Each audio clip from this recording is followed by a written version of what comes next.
Hello students, how are you? I'm Krishna Nayak, your chemistry teacher. We are discussing general characteristics of the transition elements. Okay.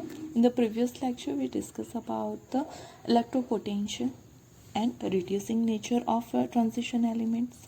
In today's lecture, we are going to discuss about the color of ion. Okay. कि हमारे जो coloured ion बोलो या फिर आप बोलो colour of compound. Okay तो उसके बारे में डिस्कस करने वाले हैं कि आपने देखा होगा कि जितने भी हमारे ट्रांजिशन एलिमेंट्स है वो ज़्यादातर क्या करते हैं, तो वो ज़्यादातर कलर कंपाउंड शो करते हैं. ओके उस कलरिंग कंपाउंड फॉर्म करते हैं. तो उसका रीज़न क्या है वो हम देखते हैं और किस टाइप के कलर कब फॉर्म करते हैं उसके बारे में भी डिस्कस करते हैं. ओके तो most of the compounds of transition element of transition metals are colored. सही है. आपने कितने सारे कंपाउंड देखे होंगे. आप CuSO4 ले लो, निकल के ले लो, आयरन के ले लो. ओके वो सारे क्या है तो कलर कंपाउंड फॉर्म करते हैं. ओके क्रोमियम का ले गो, मैंगनीज का कंपाउंड हो, जो भी सारे हमारे कंपाउंड है वो ज़्यादातर कैसे है कलर्ड कंपाउंड है. ओके उसका जो रीज़न है वो क्या है, तो उसके रीज़न के बारे में हम पहले देख लेते हैं. उसका पहला रीज़न है डी ट्रांजिशन. ओके कि जो हमारे एलिमेंट है उसमें डी ट्रांजिशन देखने को मिलता है. मतलब क्या होता है कि जो वैकेंट और स्पेस होती है डी में, ओके तो एक इलेक्ट्रॉन अपने एनर्जी लेवल से अपने हायर एनर्जी लेवल में क्या करता है तो ट्रांजिस्ट करता है. ओके और ड्यू टू दैट वो कलर कंपाउंड शो करता है. दूसरा जो रीज़न है वो है चार्ज ट्रांसफर. ओके कि उनका जो चार्ज है वो ट्रांसफ़र हो. इन सब के बारे में हम वन बाय वन डिस्कस करेंगे. Then you will get more idea regarding this. Okay and तीसरा है स्ट्रक्चरल डिफेक्ट. ओके कि स्ट्रक्चर में कोई डिफेक्ट होगी then also it will show a colour compound. Okay तो इन सब के बारे में हम वन बाय वन देखते हैं. उसके बाद यू विल गेट आइडिया कि वो कैसे कलर कंपाउंड फॉर्म करते हैं इन तीनों रीज़न की वजह से. लेकिन उनका रीज़न क्या है तो डी ट्रांजिशन होता है उसमें. ओके फिर चार्ज ट्रांसफ़र होता है एंड स्ट्रक्चरल डिफेक्ट देखी जाती है. ओके तो ये तीन मेन रीज़न है किसके लिए, तो कलर कंपाउंड फॉर्म करने के लिए. ओके चलो पहला रीज़न हम देख लेते हैं. पहला रीज़न है उसके अकॉर्डिंग बात करते हैं डी ट्रांजिशन के अकॉर्डिंग कि कैसे डी ट्रांजिशन टेक प्लेस होता है. ओके और वो कैसे कलर कंपाउंड शो करते हैं. तो पहले रीज़न के बारे में देखते हैं. Transition elements have vacant D सब सेल. ओके कि उसके पास कोई ना कोई डी सब सेल क्या होती है वैकेंट होती है. उस वजह से क्या होता है तो when visible light falls on transition metal compound,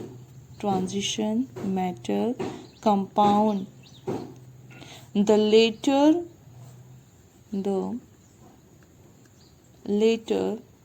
absorbs some radiation of white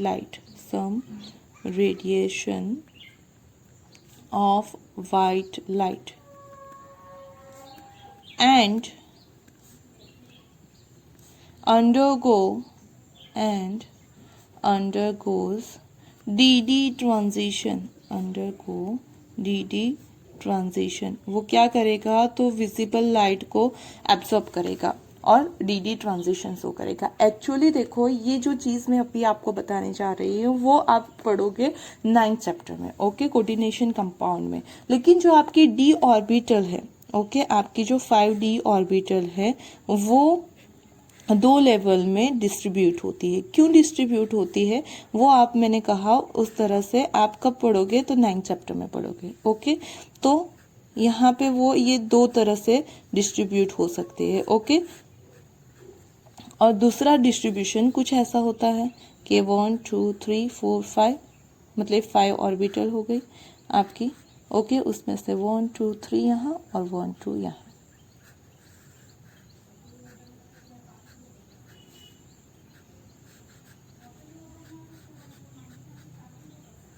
okay, चलो देखो, तो यहाँ पे क्या है, ये जो डिस्ट्रीब्यूशन है वो किस में देखने को मिलता है, तो ऑक्टाहाइड्रल फील्ड में देखने को मिलता है। ओके, ये डिस्ट्रीब्यूशन किस में प्रेजेंट होता है, ऑक्टाहाइड्रल में। ये डिस्ट्रीब्यूशन क्यों होता है वो आप तब पढ़ोगे। ओके, 9th चैप्टर में मैं आपको ये बताऊंगी। लेकिन ऑक्टाहाइड्रल में ऐसा डिस्ट्रीब्यूशन होता है और टेट्राहाइड्रल में क्या होता है, तो ऐसा डिस्ट्रीब्यूशन होता है। जो भी आपके कॉम्प्लेक्स है उसका शेप ऑक्टाहाइड्रल होगा तो इस तरह से डी ऑर्बिटल का डिस्ट्रीब्यूशन होगा, और अगर उसका शेप टेट्राहाइड्रल होगा तो उसका डिस्ट्रीब्यूशन कुछ इस तरह से होगा। ओके, ये हमारी सारी डी ऑर्बिटल्स है और वो क्या हो रही है, स्प्लिट हो रही है। अब क्या होता है कि जब भी सनलाइट किसी कॉम्प्लेक्स के ऊपर पड़ती है तो वो उसके पास तो क्या, तो इस तरह से दोनों में से एक कंडीशन प्रेजेंट होगी। ओके, कि डी ऑर्बिटल में या तो 3 की एनर्जी सेम होगी, लो होगी, और 2 की ज्यादा, या फिर 2 की कम और 3 की ज्यादा। मतलब हमारे इलेक्ट्रॉन क्या कर सकते हैं, तो अगर यहाँ पे प्रेजेंट है तो वो एक्साइटेड स्टेट में यहाँ पे जा सकते हैं, या फिर यहाँ पे प्रेजेंट है तो यहाँ पे जा सकते हैं। मीन्स वो क्या करेंगे, सनलाइट को एब्सॉर्ब करेंगे। ओके, वो क्या करेंगे, सनलाइट को एब्सॉर्ब करेंगे, और यहाँ से डी में से ही, ये भी डी ऑर्बिटल है, ए भी डी ऑर्बिटल है, ए भी डी है, ए भी डी है, ये दोनों क्या है, तो डी ऑर्बिटल ही है, उनके बीच में एनर्जी का कुछ डिफरेंस जनरेट होता है। ओके, मतलब वो क्या कर सकते हैं, एक डी में से दूसरे डी में ट्रांजिशन कर सकते हैं, और उसी ट्रांजिशन को हम बोलेंगे D D transition.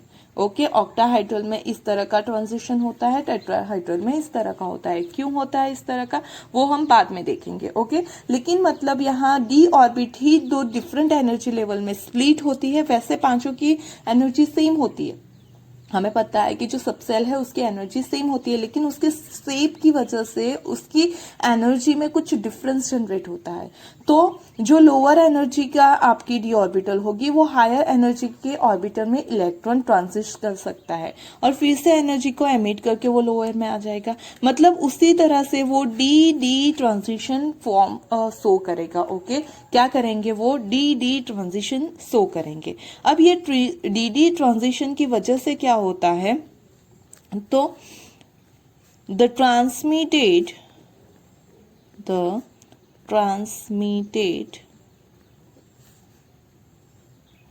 colored transmitted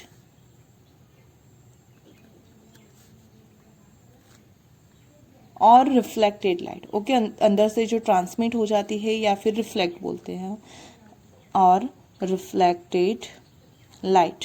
okay, reflected light appears colored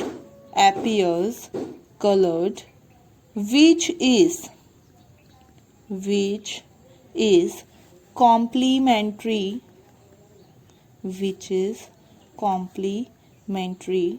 to color of absorbed radiation।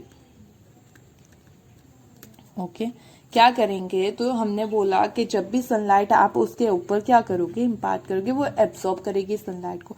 Sunlight में क्या होते हैं, तो डिफरेंट वेवलेंथ के सारे अंदर क्या होते हैं, तो आपके वेव प्रेजेंट होते हैं, रेडिएशन प्रेजेंट होती है। उसमें से जो कॉम्प्लेक्स है वो अपने अकॉर्डिंग कुछ वेवलेंथ के रेडिएशन को एब्सॉर्ब करेगा, और बाकी के रेडिएशन को क्या करेगा, रिफ्लेक्ट करेगा। ओके, बाकी के रेडिएशन को क्या करेगा, रिफ्लेक्ट करेगा। तो वही जो रिफ्लेक्टेड लाइट है वही क्या करेगी, तो कलर शो करेगी, वही क्या करेगी, कलर शो करेगी। और उसी वजह से, ये ट्रांजिशन की वजह से ये रिफ्लेक्शन पॉसिबल हो रहा है। ओके, ट्रांजिशन की वजह से रिफ्लेक्शन पॉसिबल हो रहा है, और वही रिफ्लेक्शन की वजह से हमारे कंपाउंड क्या दिखते हैं, तो कलर दिखते हैं। ओके, आई बात समझ में। अब ये जो आपकी रिफ्लेक्टेड लाइट है वो किसके ऊपर डिपेंड करती है, वो देख लेते हैं। The frequency of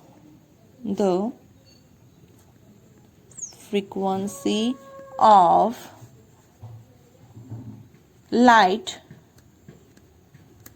absorbed, okay, जो एब्जॉर्ब्ड होती है वो या फिर रिफ्लेक्ट होती है वो किसके ऊपर डिपेंड करती है, depends on first nature of matter, okay, metal का नेचर कैसा है। दूसरा, नेचर ऑफ लिगेंड, ये लिगेंड क्या है वो आप 9th चैप्टर में पढ़ोगे। ओके, मतलब हमारी जो मेटल है ना वो कॉम्प्लेक्स फॉर्म करती है। क्या फॉर्म करती है, कॉम्प्लेक्स। तो उसके साथ जो नेगेटिव आयन जुड़े होते हैं, मेटल के साथ जो नेगेटिव आयन जुड़े होते हैं उसी को हम बोलेंगे लिगेंड। ओके, उसी को क्या बोलेंगे हम, लिगेंड। तो नेचर ऑफ लिगेंड कि वो किस टाइप का अंदर लिगेंड प्रेजेंट है। Okay, and third, geometry of compound, जैसे कि हमने देखा कि अगर ऑक्टाहाइड्रल है तो उसके लिए ट्रांजिशन कुछ अलग तरह का होगा, अगर टेट्राहाइड्रल है तो उसके लिए ट्रांजिशन अलग तरह का होगा।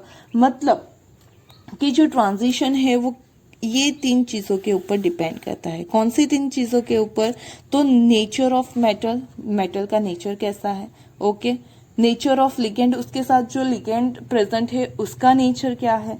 ओके, और जियोमेट्री ऑफ द कंपाउंड, कि जो हमारे कंपाउंड है उसकी जियोमेट्री क्या है। ओके, उसके ऊपर एब्जॉर्प्शन डिपेंड करता है, और जो एब्जॉर्ब होगा उसके अलावा की लाइट रिफ्लेक्ट होगी व्हाइट में से, और वही हमको क्या करेगी, कलर शो करेगी। ओके, चलो कुछ एग्जांपल्स देख लेते हैं उसके लिए हम। चलो, तो एग्जांपल्स,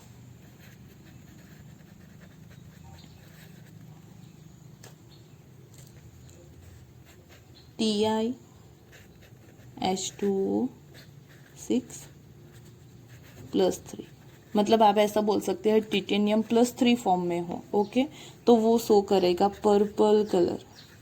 ओके, वो कौन सा कलर शो करेगा, पर्पल कलर। उसी तरह से अगर हम दूसरा कोई कंपाउंड ले लें, ओके, सपोज हमारे पास है FeH2O6, ओके, ये पूरा ट्वाइस और SO4 थ्राइस। देखो यहाँ पे अगर आप देखोगे तो जो Fe है उसका ऑक्सीडेशन स्टेट +3 है, उसका ऑक्सीडेशन स्टेट कौन सा है, +3। मेन हमारा ट्रांजिशन मेटल की वजह से होता है, लेकिन उस पर थोड़ा जो ये जो आपको यहाँ पे दिख रहे हैं H2, ओके, यहाँ पे H2 है, वो क्या है, लिगेंड कहलाते हैं। कि जो मेटल के साथ जो जुड़े हुए आयन्स है, ओके, जिसके पास इलेक्ट्रॉन है या फिर नेगेटिव चार्ज है, उसे क्या कहेंगे, लिगेंड कहेंगे। तो ये जो H2 है यहाँ पे वो क्या है, लिगेंड।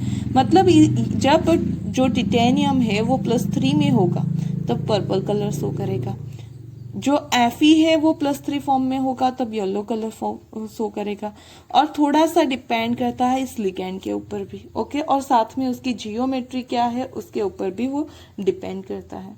ओके, चलो दूसरा एक एग्जाम्पल देख लेते हैं।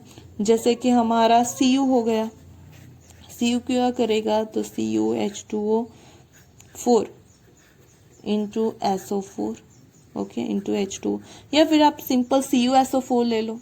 ओके, तो ये सारे कंपाउंड जो है वो कैसे कलर के होंगे, ब्लू कलर के होंगे। आई बात समझ में। मतलब कि Cu अपने +2 ऑक्सीडेशन स्टेट में होगा। देखो यहाँ पे उसके मैं ऑक्सीडेशन स्टेट भी आपको मेंशन कर देती हूँ। टिटेनियम +3 ऑक्सीडेशन स्टेट में हो, Fe अपने +3 ऑक्सीडेशन में हो, Cu अपने +2 ऑक्सीडेशन स्टेट में हो, तब ये इस तरह के क्या कलर शो करते हैं। ओके, एक और एग्जांपल ले लेते हैं हम। तो suppose FeH2O6 into SO4, okay तो यहाँ पे आप देख सकते हो जो Fe है वो कौन से स्टेट में है, Fe+2 के स्टेट में है। तो Fe+2 के स्टेट में वो कौन सा कलर शो करता है, तो वो शो करता है green colour.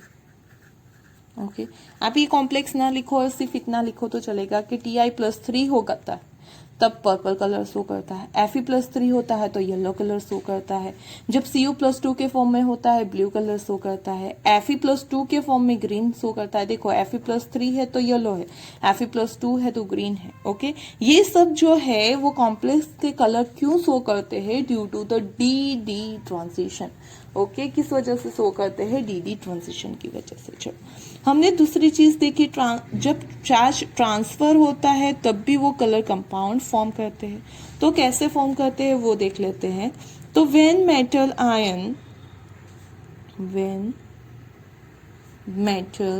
Ion has high positive charge, when metal ion have high positive charge, or ligand has loose electron, then transfer of electron from anion to cation takes place। क्या होता है, देखो जब चार्ज ज़्यादा high है, okay जो हमारी metal है उसके ऊपर चार्ज ज़्यादा है, तो वो क्या करेगा, उसे चेंज करेगा। ओके वो उसे क्या करेगा, चेंज करेगा, रेडॉक्स रिएक्शन जैसी रिएक्शन शो करेगा। तो उसी कंडीशन में वो मतलब क्या होता है, देखो चार्ज हाई है तो इलेक्ट्रॉन अंदर कंपाउंड में ही ट्रांसमिट हो रहे हैं। ओके क्या हो रहा है, कंपाउंड के अंदर ही इलेक्ट्रॉन ट्रांसमिट हो रहा है। क्यों, किसके बीच में, तो मेटल के बीच में और लिगैंड के बीच में। ओके जब आपकी मेटल के ऊपर हाई पॉजिटिव चार्ज होता है तो वो लिगैंड के साथ इलेक्ट्रॉन को क्या करती है, transfer.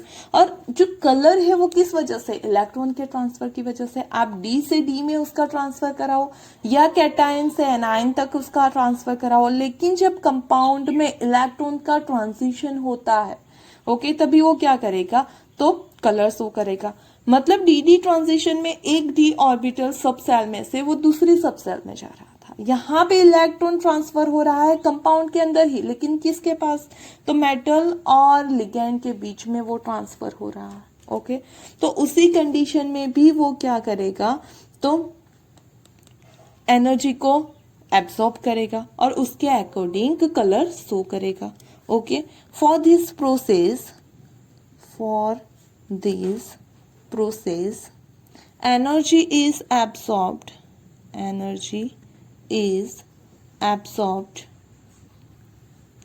from a portion of visible light and hence compound are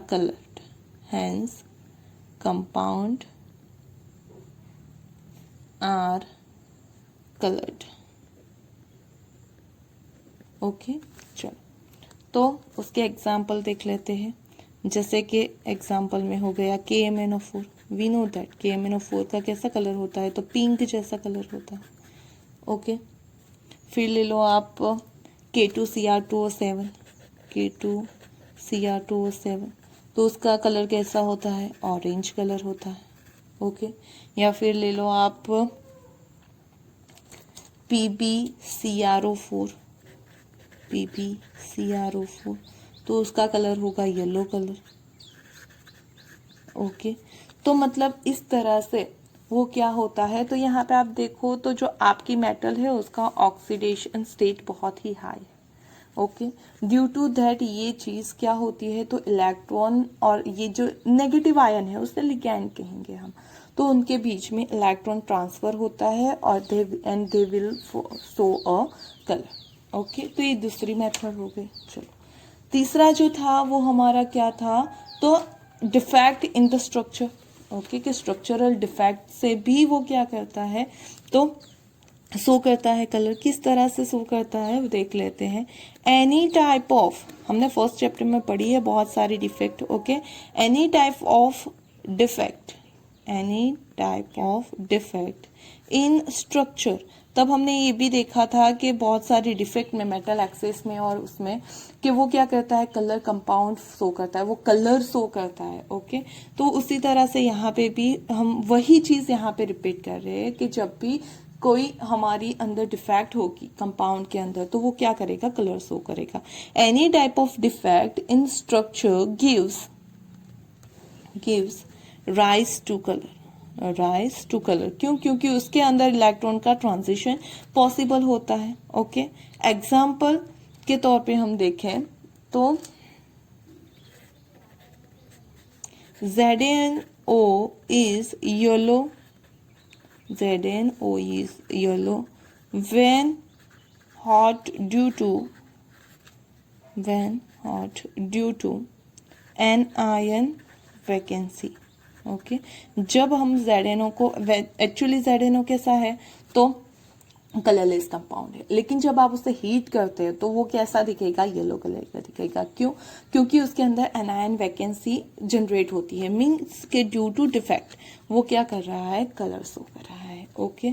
चलो, ये सारी चीजों में हमने ये देखा कि जो कलर है वो किसी ना किसी तरह से इलेक्ट्रॉन के ट्रांसमिशन से पॉसिबल हो रहा है, ओके। लेकिन अगर उसके पास इलेक्ट्रॉन ना हो तो, ओके, उसके पास जब इलेक्ट्रॉन ना हो तो उस कंडीशन में वो कलरलेस रहेगा। ऐसे भी हमारे पास मेटल है ट्रांजिशन जो कलरलेस कंपाउंड फॉर्म करते हैं, ओके।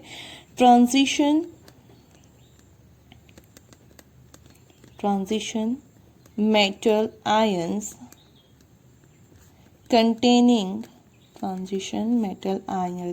containing either completely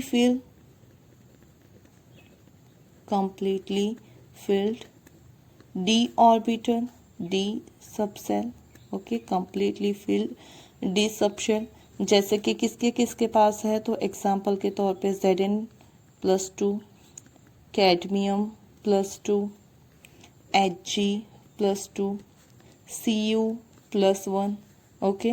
ये सारी जो है उसके पास क्या है तो कंप्लीटली फिल्ड डी सबशेल है। और कंप्लीटली एम्प्टी